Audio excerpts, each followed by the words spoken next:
E se eu te dissesse que a maioria das pessoas acredita em algo sobre a morte que a própria Bíblia não confirma da forma que você imagina? Pensa comigo.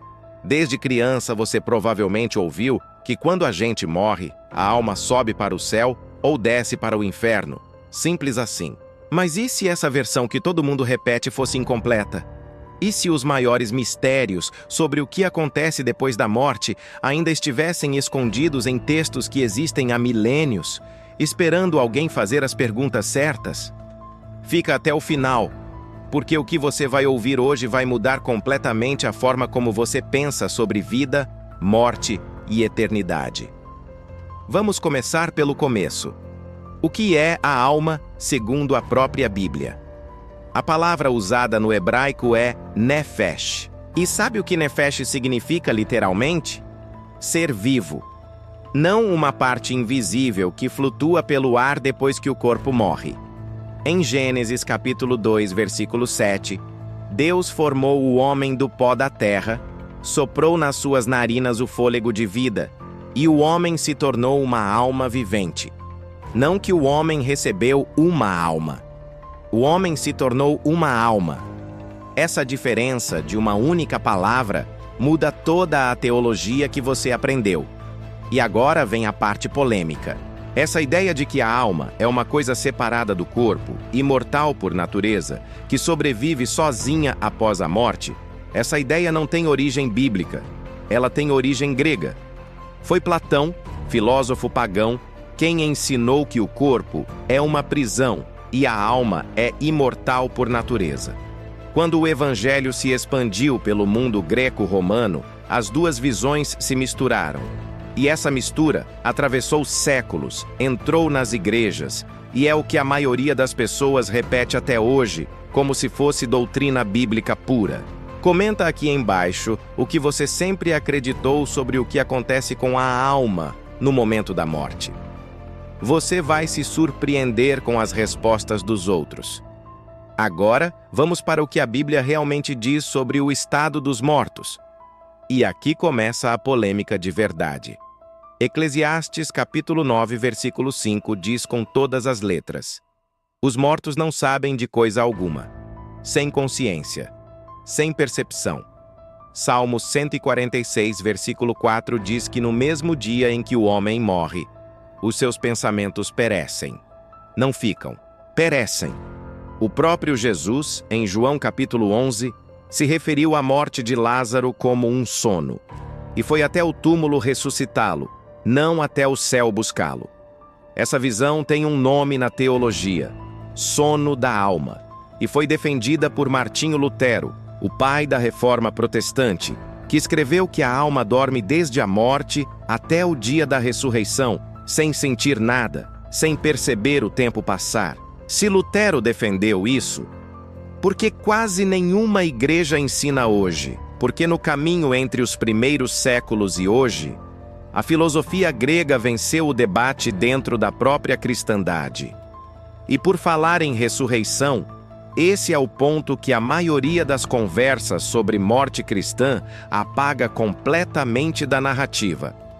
O foco central da Bíblia não é a alma subindo para o céu no momento da morte. O foco central é a ressurreição dos corpos no fim dos tempos. João, capítulo 5, versículos 28 e 29, diz que vem a hora em que todos os que estão nos túmulos ouvirão a voz do Filho de Deus e sairão. Túmulos, corpos, ressurreição física e literal. Não almas etéreas flutuando para cima logo após o último suspiro. Isso muda completamente a narrativa. E agora vamos para o tema mais distorcido de toda a Bíblia: o inferno. A palavra que Jesus usou para inferno, na maioria das vezes, foi Geena.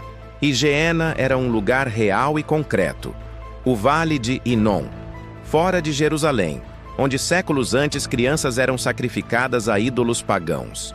No tempo de Jesus, esse vale era o lixão da cidade. Fogo constante para queimar o lixo. Quando Jesus dizia Geena, os ouvintes viam na mente um lugar de destruição total, não necessariamente de tortura consciente e eterna. E tem mais. No Novo Testamento existe outra palavra completamente diferente: Hades, que em grego simplesmente significa o lugar dos mortos, sem fogo, sem tortura, um lugar de espera, o equivalente ao Sheol hebraico do Antigo Testamento, que também significa apenas o reino dos mortos, o sepulcro, o lugar onde todos vão após a morte, justos e ímpios juntos, segundo o próprio Antigo Testamento. 3 palavras completamente diferentes, Dina, Hades e Sheol, foram traduzidas para uma única palavra em português: inferno. E essa simplificação moldou o que bilhões de pessoas acreditam sobre o destino eterno, sem nunca saberem que estavam lendo traduções que misturaram conceitos que a Bíblia mantinha separados.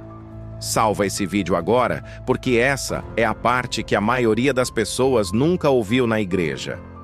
Existe uma doutrina chamada aniquilacionismo. Ela defende que os ímpios não sofrem conscientemente para sempre. Eles são destruídos, deixam de existir. E essa doutrina tem base bíblica séria. Malaquias capítulo 4 diz que o dia vem ardendo como uma fornalha, e todos os soberbos e todos os que praticam a maldade serão como palha. E o dia que vem os queimará, não deixando deles nem raiz nem ramo. Palha que queima deixa de existir. Não fica queimando para sempre. John Stott, um dos teólogos evangélicos mais respeitados do século XX, admitiu publicamente que o aniquilacionismo tem suporte bíblico sólido. Condicionalmente imortal, essa é a expressão. O ser humano não é imortal por natureza. A imortalidade é um dom concedido, não uma propriedade automática da alma. E agora vem a reviravolta que quase ninguém espera quando o assunto é o céu. A visão popular do céu são nuvens, harpas, paz eterna, num lugar imaterial lá em cima. Mas Apocalipse capítulo 21 não descreve almas subindo para um céu etéreo. Descreve o céu descendo à terra. A nova Jerusalém descendo de Deus dos céus para uma terra restaurada, física, real. Romanos capítulo 8 diz que a própria criação aguarda ansiosamente ser libertada. Não destruída, libertada, renovada, transformada. O destino final dos salvos na visão bíblica não é abandonar a terra para sempre. É habitar uma terra nova e um céu novo. Expressão que em hebraico significa renovados, não substituídos. A mesma criação restaurada ao que deveria ter sido desde o princípio. E isso significa que existe uma continuidade entre esse mundo e o próximo que a versão popular da fé cristã quase nunca ensina, e que transforma completamente o sentido de tudo que você faz agora. Agora, o maior mistério de todos. O que acontece no intervalo entre a morte e a ressurreição? A Bíblia não dá uma resposta única e fechada, e os teólogos que levam o texto a sério honestamente discordam. Alguns defendem o sono total da alma com base em Eclesiastes e nos Salmos. Outros apontam para a parábola do rico e Lázaro, em Lucas capítulo 16, onde os 2 personagens estão conscientes e comunicando-se após a morte, e defendem uma forma de consciência intermediária antes da ressurreição final. Mas tem uma teoria fascinante que alguns teólogos chamam de tempo da eternidade.